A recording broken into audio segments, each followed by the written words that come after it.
Hey camp friends and family, Jess Vanacoro here. I have been having a bunch of requests lately for tours of our facility, but due to the COVID-19 pandemic, we are really trying to limit the number of people on the property only to staff and those campers that we are serving in our full-day childcare program. So what I thought I would do is give you a quick virtual tour of Camp Herc. Right now I'm standing right outside the Herc. That's the Herc Education and Retreat Center. It is our brand new building. And it is a great space for us to use during rainy days for indoor program space and bathrooms. So we're going to take a walk through the Herc into the back and I'll show you a little bit more information. So while I'm out here, let me just rotate a little bit. This is a courtyard with a tent and some picnic tables. We are also going to be putting up another tent right there. You can see the frame, and another tent right behind me, because our plan for this summer is to make sure that we have enough space for campers so that they are able to be socially distant from each other within their groups. So for instance, that would be a pod of about 2 tables worth of groups, and the other tents would be about the same, about a pod of about 2 tables worth of groups in each space, so they can have their own spaces. So this is the inside of the Herc building. This is our big open program area space. Lots of room for activities in case of rainy day. We also have this is our registrar's office, Jennifer. This summer, like I said, just like now, we are trying to limit the number of people on the property, so parents are not going to be able to come onto property in general until things quiet down a little bit more. So we'll help you in any way we can. Look, we got a couple bathrooms in here. There's more bathrooms upstairs, water fountain with a bottle filler, more bathrooms, and we're going out the back. So back here, I don't know what you just saw, who knows? Back here is our another space for picnic tables and camper groups to be at. So like I said, we're going to have our campers in individual pods. Each pod will leave their backpacks at their tables. Their tables will also be the place where they eat lunch. Lunch will be served in individual serving containers. And the pod and the campers in the groups will stay the same the whole week, so as to prevent any cross-contamination. Moving on, I'm going to take you down the hill and we'll look at the beach. So you can see in our field right now, we've got a swing set, we've got a giant chess set, there's our climbing wall over there, there's a zip line off the top of that. There's also a batting cage, that's that other wooden structure over there. Nice gazebo, another swing set, and our green and white tent. So let me take you down to the beach and tell you a little bit more about what's going on down there. That's Dylan. He's one of our head counselor types, an amazing counselor and someone who's been with us for a couple of years now. So I'm heading down the stairs. To the right, you can see a Gaga pit. That's what we call Big Gaga. It is primarily for campers 8 and up. When you hit the age of 8 at Camp Herc, you become one of our campers that can do pretty much anything on the whole property. So before 8, you have a really great assortment of activities to participate in, including all of our nature activities, hiking, swimming, all of that good stuff. But when you hit 8, you can also participate in our high adventure activities like archery and kayaking and climbing wall and zip line.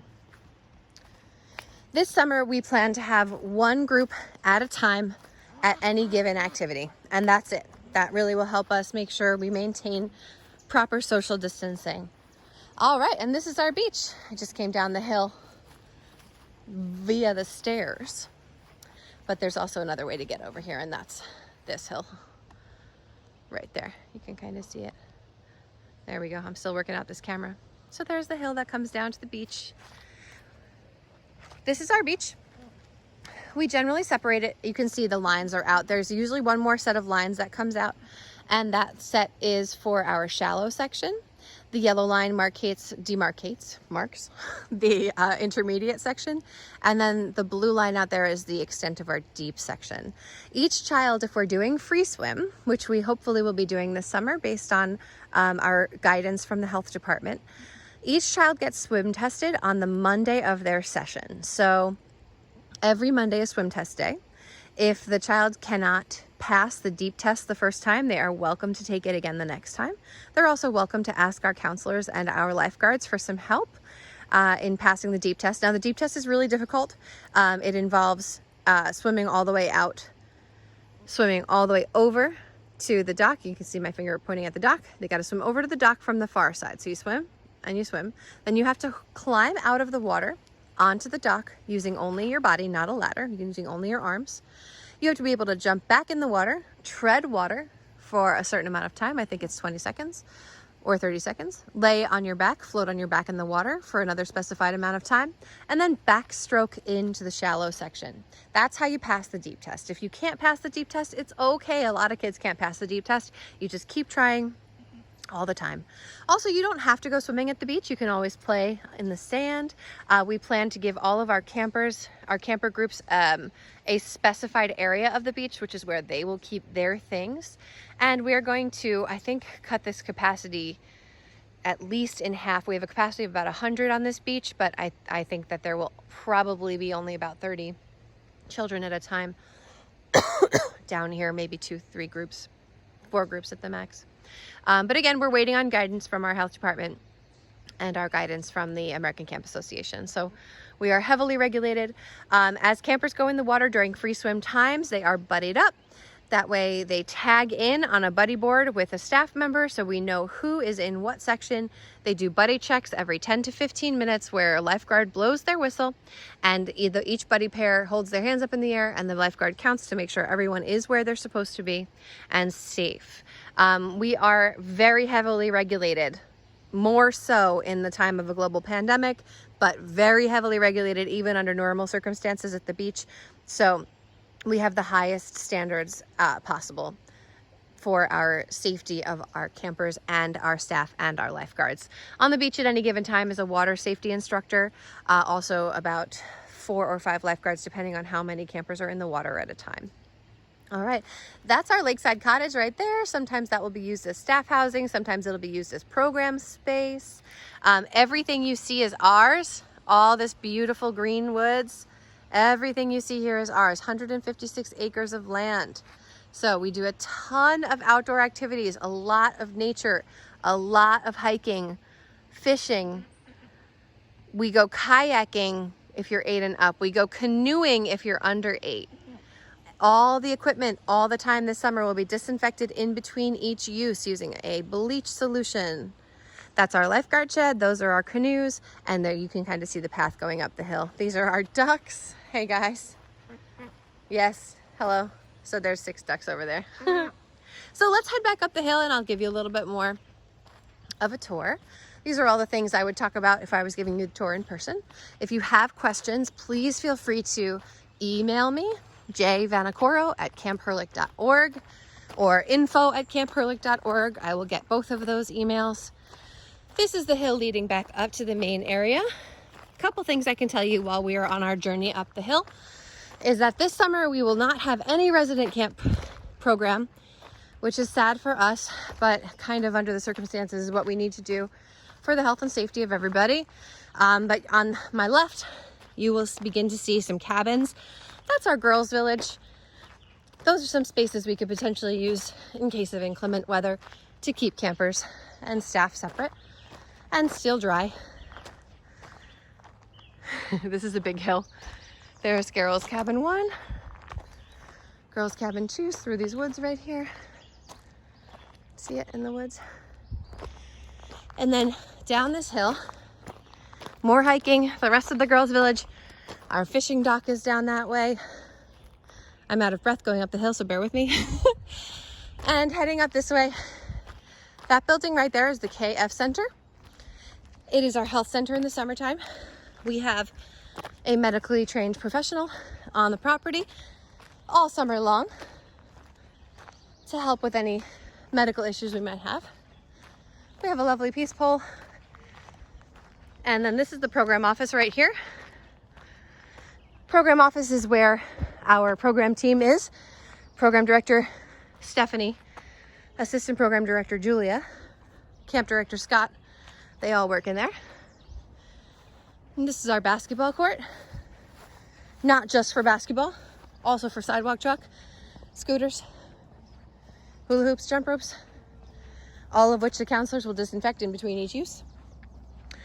This will be another pod, the white tent. What we're hoping to do this summer is assign each pod to a specific set of bathrooms too, so that we don't cross-contaminate in the bathrooms so much. We will also be upping our already rigorous cleaning schedule. So if you can see, there's a little bus behind our Matt Lamb Memorial Hall building up there, and the bus is used for craft space. We also have Matt Lamb Memorial Hall right there, that's a rec room, and also more dry space in case of inclement weather. And behind Matt Lamb Memorial Hall is a white tent that we use for arts and crafts. And again, most of our activities are outside. And we plan to keep it that way. We want these kids outside as much as possible all summer long to keep them healthy, sometimes wet, but healthy.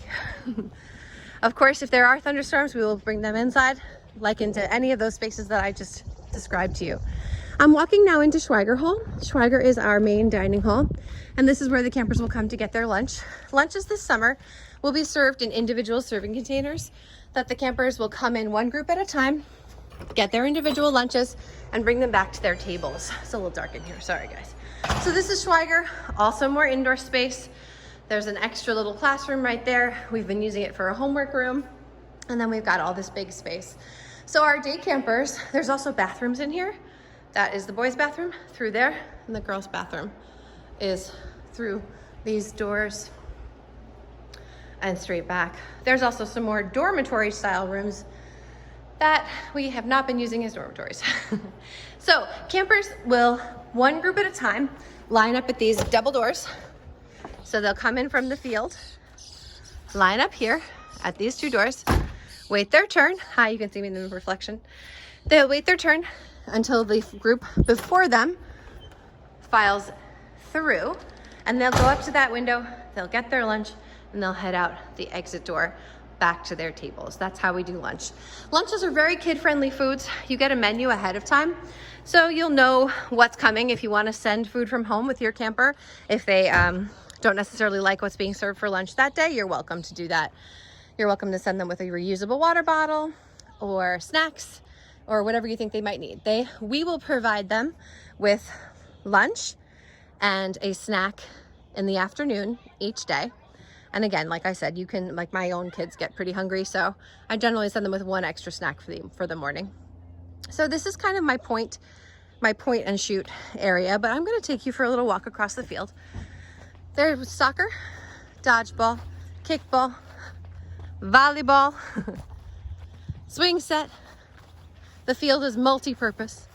We have a nice little circle over there for gatherings. We're gonna take a walk. So also behind me is our nature area. We'll have two nature groups. One is probably going to be gardening and animal care, and the other one will be exploration, like pioneering, maybe even some fire building, things like that in our nature. Science, ecology, all of that will happen in our nature programs. We also have some animals. We've got some reptiles that we share custody with Carmel High School. So we take their reptiles in the summertime and they get them back in the wintertime, or the school year rather. Here's one of this is like our big kid swing set. We call it the sunny swing set because it's a little sunnier. Some chickens over there, but we do have chickens, we have reptiles, we have guinea pigs, we have bunnies. The kids get to interact with all of the animals. There's our little backstop. We're getting some fresh dirt in here to really level out the field, make it nice for the summer. Hello, chickens. Those are two of our older chickens. We also have a bunch of like young adult chickens and a bunch of baby chicks, along with our ducks that you saw down at the lake. There's the climbing wall right there. It's three-sided. It's got an invert side. You can see that right there. A straight up and down side, and then a giant's playpen on the other side. And again, that's for campers who are 8 and up. Yeah, we have zip lines off the top of there too. I'm not sure if we're going to be able to do zip lines this summer.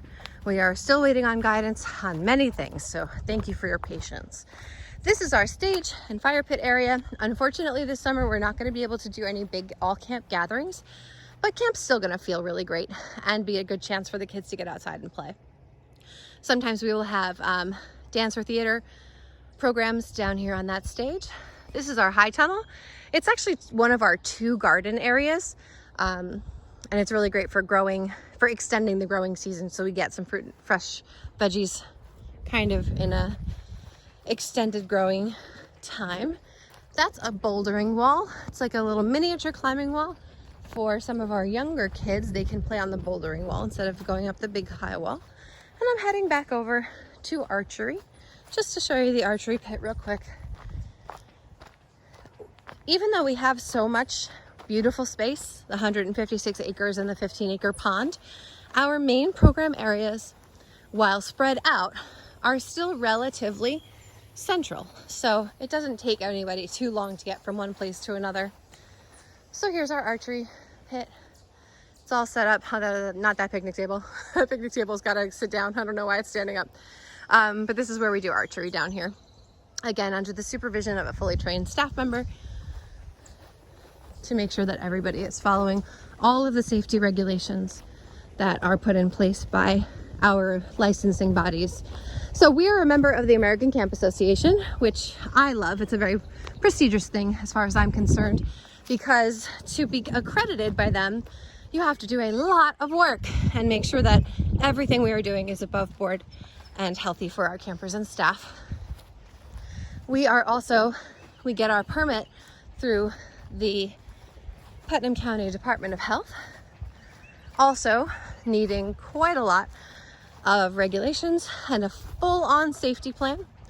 So we are very well prepared in a normal year even to keep your campers safe from all things. Although when you're at camp, there are, inherent risks involved. So you might get a scraped knee or a couple of bug bites, things like that. But like I said, we are prepared to handle any kind of emergency, even as small as a splinter or as big as a broken arm. And we have our health and safety staff on property all the time. So our staff, that brings me to our staff. Our staff are, this year, mostly locals because we are struggling to get our international staff members in during this crazy time. So they're mostly local people, many of whom have come up through our program as CITs, junior counselors, campers, and then, campers and CITs, then junior counselors, and then staff, full staff. Each group will have about 8 children in it, plus 1 to 2 staff members, a counselor who would be over 16, and a junior counselor who would be 15. Most of our staff this summer are over 18, in fact, but we do have some of our more experienced 16 and 17-year-olds that are working this year as well. So we're back.